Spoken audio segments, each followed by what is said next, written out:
Hear me out. The 2025 MotoGP season is a spectacle of controlled chaos, raw genius, and a level of dominance that is rewriting the history books. But sometimes, the true story of a Grand Prix weekend isn't found on the timing screens.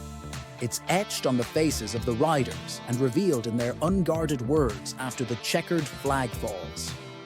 The Catalunya Sprint was precisely one of those profound, revealing moments. On the surface, it was simply another statistic, another victory notch on the incredible belt of Marc Marquez. However, to view it merely as such is to miss the entire narrative. A deeper dive uncovers a torrent of raw human emotion, intricate technical battles, and a stunningly bold admission from the championship leader that could fundamentally alter the perception of his current reign. Perhaps most surprisingly, the headline act of this sprint wasn't about Marc at all. Fabio Quartararo, entrenched in what is arguably the most punishing season of his premier-class career, delivered a stunning reminder to the global audience of the very talent that earned him the moniker, MotoGP's Golden Boy. His performance was a thunderclap. He blasted to the summit in Q1, shattering the lap record and catapulting his Yamaha onto the front row of the grid, slotting right between the two Marquez brothers. For Yamaha, a manufacturer that has recently seemed like a mere specter of its glorious past, this was a moment of immense pride, a flash of light in a long tunnel. And when the start lights vanished, Quartararo didn't just cling to position, he erupted. Engaging in a fierce, wheel-to-wheel battle with the Titan Marc Marquez and the fearless phenom Pedroacosta from KTM in the opening laps, he would later describe it as one of the most intensely enjoyable duels he's had in years. The fight was physical and demanding.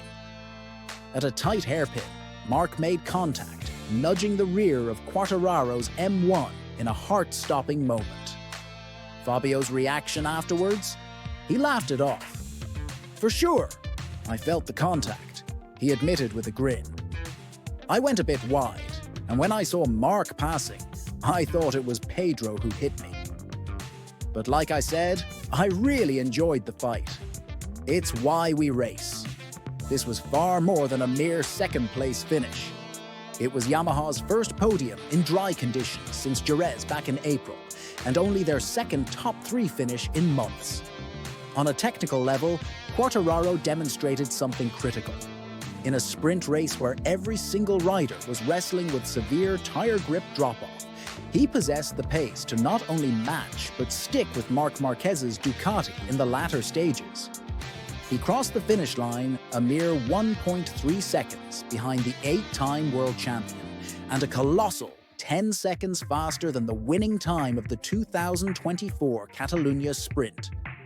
It wasn't a victory, but it was unequivocal, undeniable progress. Meanwhile, at the front, a different drama was unfolding. Alexmarquez launched from pole position with sublime, supreme speed, the Ducati beneath him looking utterly untouchable. For the majority of the sprint, the race was his to lose. He commanded every lap, building a narrative of a triumphant resurgence. But then, at the daunting turn 10, with just 4 laps separating him from a certain victory, it all evaporated. He lost the front end, the bike sliding out from under him, transforming a story of certain victory into one of crushing what-if. His words in the aftermath were a lesson in brutal, unfiltered honesty. Too confident, too relaxed in that moment, he confessed, his disappointment palpable. "I was just trying to finish that lap by pushing, to see the gap to Marc, and from that moment I started to manage the gap. So yeah, when you are too confident with the bike, crashing is not something I was thinking about today." He acknowledged the pain of the error, but refused to be consumed by it. "This track has low grip. A small mistake can make you crash. Turn 10 is tricky. It requires hard braking. The bike can run wide easily, or you brake too late. We have to focus for tomorrow. Today was my mistake, and we must not lose concentration." In that instant, fans were granted a stark glimpse into the razor-thin margins these gladiators operate on. Alex wasn't struggling, he was magnificent. But as he stated, a single minor miscalculation is all it takes to destroy everything. Ordinarily, a victorious Marc Marquez is the picture of calm dominance, but this time, his tone was strikingly different. He openly admitted that he had surrendered the thought of winning, fully accepting that his brother was the faster rider. "For sure, Alex was faster today," Marc stated without hesitation. "I only won because of his mistake. If you look at the lap times, I had given up. 2 laps before I gave up, because he was faster than me." This was the bold, game-changing statement. Marc, the rider whose entire legend is built on a never-say-die attitude, revealed he had mentally accepted defeat. He even divulged that he himself had skirted with disaster, almost crashing in an identical fashion. With this bike, as we saw last year in the sprint with Pecco, and today with Alex, on the next lap, I almost crashed at turn 7. Sometimes when you're too relaxed, the bike's balance changes, and then you make a mistake. For Marc, this was the most complex victory of his season. It's the most bittersweet sprint. I don't know how to explain it. Today I could only win if Alex made a mistake, because he was the fastest, he was flying. I had given up. If I had kept pushing, I would have crashed for sure. And in the end, he was the one who made the mistake. This candid admission highlights 2 crucial truths. First, even Marc Marquez has a limit when the combination of machine and track conditions becomes hostile. Second, and perhaps more significantly, Alex Marquez may be far closer to the pinnacle of this sport than most observers have given him credit for. The curious case of both brothers experiencing near-identical scares prompted a technical analysis from Marc.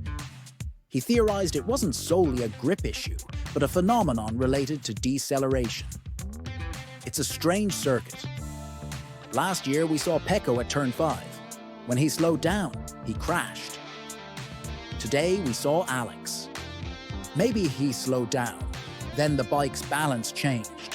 When I slowed down on the next lap, I almost crashed too, because the load on the front tire became greater. Marc's hypothesis is fascinating. Easing off the throttle, a natural reaction when managing a lead, can actually destabilize the Ducati.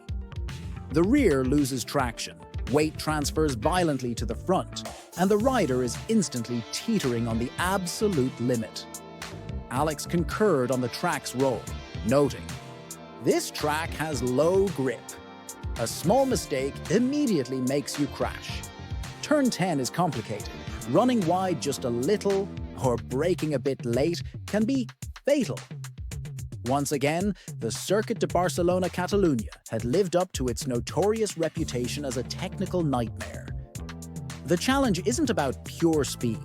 It's a delicate ballet of maintaining perfect balance as the grip inevitably vanishes. Marc also drew a poignant comparison between his current mindset and his brother's recent struggles, post-injury. More than experience, it's confidence that makes the difference. I come from many wins, so I have the confidence to know when to give up, when to push. He comes from a difficult moment since his finger and hand injury. For Marc, his deep well of confidence granted him the wisdom to recognize a lost cause and back down. For Alex, his soaring confidence in that moment fostered a belief that a crash was an impossibility. And that, right there, was the trap. Marc even emphasized that Alex wasn't on a full attack lap when he fell. I think Alex wasn't pushing 100% on that lap. So, like I said, sometimes when you are too relaxed, the rear tire doesn't slide. Then the load transfers to the front. This is the exquisite, terrifying margin that defines modern MotoGP. Excessive confidence leads to a crash. A lack of it ensures you never win. In Barcelona, a single family exemplified both sides of that very coin within the span of a few minutes. This victory marked Marc's 14th sprint win of 2025, stretching his championship lead to a mammoth 187 points. On paper, it looks like a season of absolute, unchallenged domination. But the Catalunya Sprint vividly revealed the subtle cracks and complexities beneath that polished surface. Marc openly admitted his difficulties. "We were there once again, on a difficult weekend. We were in second place. I tried to chase Alex, but I saw he was faster and I gave up." This stunning honesty demonstrates that even with the best bike on the grid, Barcelona's specific challenges proved that Marc Marquez is, after all, human and has limits when the circumstances align against him. Simultaneously, this race injected a dose of hope throughout the paddock. Yamaha saw a vital spark of life through Quartararo's brilliance. KTM demonstrated its relentless consistency through Acosta's aggressive early duel. And the Gresini team proved that with Alex Marquez on the right day, they possess a rider capable of challenging and beating anyone on the grid. Yet, for Marc Marquez, this sprint ultimately confirmed his most fearsome weapon, his brutal, unwavering consistency. Even on a day where he conceded defeat, even on a day where he nearly crashed out himself, he was perfectly positioned to capitalize on a single error and emerge victorious. That relentless ability to always be there, to always collect the pieces, is precisely why he continues to race in a league of his own in this championship fight. What do you think? Was this a glimpse of vulnerability in Marquez's armor, or simply a champion's intelligence? Can Quartararo and Yamaha build on this momentum? Write your opinion in the comments, and don't forget to like and subscribe for the latest videos. Thanks for watching.